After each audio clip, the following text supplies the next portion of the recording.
আসসালামু আলাইকুম। আজকে চলে এসেছি আবার একটা রেসিপি নিয়ে। আজকে আপনাদেরকে দেখাবো আমি মোমোর চাটনি কিভাবে বানাই। এভাবে মোমোর চাটনিটা বানাবে, খুব সুন্দর লাগবে। প্রথমে আমি লঙ্কা নিয়েছি, লঙ্কার বীজগুলো ছাড়িয়ে নিয়েছি।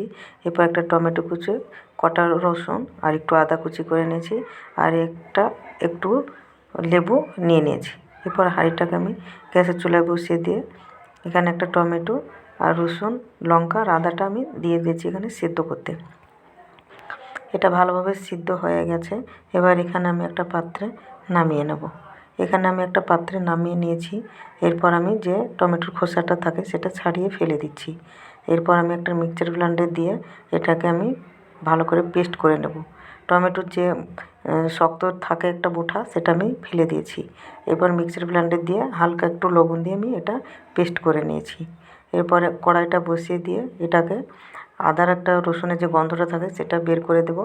সেজন্য এই দেখুন কত সুন্দরভাবে হয়ে গেছে।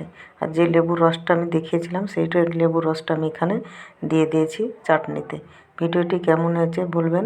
লাইক কমেন্ট করে শেয়ার করে আমার সাবস্ক্রাইব করে দিয়ে আমার পাশে থাকবেন।